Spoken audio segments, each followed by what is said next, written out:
Hi hello friends, எல்லோரும் எப்படி இருக்கீங்க? ஒரு மாதம் ஆயிடுச்சுங்க. நான் வெளியூர் போயிட்டேன். ட்ராவலில் இருந்ததுனால என்னால் வீடியோ போட முடியல. நான் மதுரை போயிட்டு அப்புறம் மானாமதுரையில் இருந்தேன் கொஞ்ச நாள். மானாமதுரையில் இருக்கும்போது ஒரு ஃபிஷ் அக்வேரியம் போயிருந்தேன்.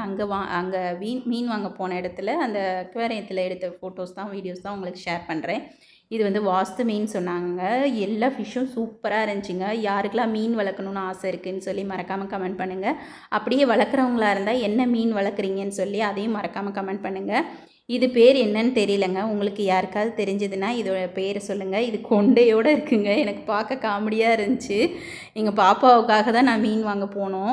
அப்போ தான் இதெல்லாம் பார்த்தோம். அவள் வரவே இல்லை, கடையை விட்டு வெளியே வரவே மாட்டேன்னு சொல்லிட்டா. அப்புறம் அவளுக்காக 2 ஃபிஷ்ஷு மட்டும் வாங்கிட்டு வந்தோம். என்ன ஃபிஷ் வாங்கணும்னு கடைசியாக சொல்கிறேங்க.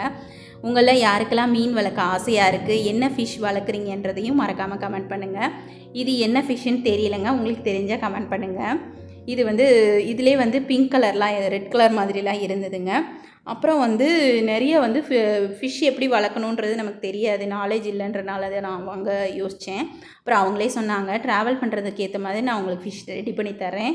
மால் தான் உங்களுக்கு சூட் ஆகும், நீங்கள் அதை எங்கே வேணாலும் வச்சு வளர்க்கலாம், சின்னதாக ஒரு பாட்டிலில் கூட வச்சு வளர்க்கலாம் அப்படின்னு சொல்லி 2 ஃபிஷ் கொடுத்தாங்க. அது வந்து 10 ரூபீஸ்லேருந்து கூட ஸ்டார்ட் ஆகுதுங்க. ஆனால் வாஸ்து மீன் மற்ற மீன்லாம் ரொம்ப காஸ்ட்லியானதுங்க.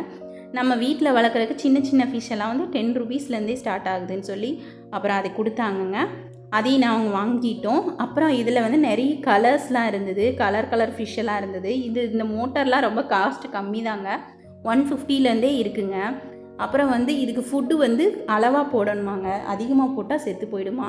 இதெல்லாம் நமக்கு தெரியாதனால தான் நம்ம ஃபிஷ் பக்கமே போகாமல் இருந்தோம். ஆனால் இப்போ கேட்கும்போது நமக்கே வாங்கி வளர்க்கணுன்னு ஆசையாக இருக்குங்க. இது டைகர்னு சொன்னாங்க. இது போக நிறைய பேர்ட்ஸ்லாம் வச்சுருந்தாங்க. அதெல்லாம் வீடியோ எடுக்க முடியல. இன்னொரு டைம் போனால் எடுத்து அனுப்புகிறேன்.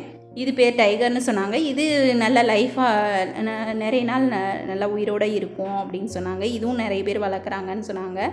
இந்த மாதிரி டைகர் ஃபிஷ் யாரெல்லாம் வச்சுருக்கீங்கன்னு சொல்லி கமெண்ட் பண்ணுங்கள். நாங்கள் வாங்கின 2 மால், ஒயிட் 1, ஆரஞ்சு 1ங்க.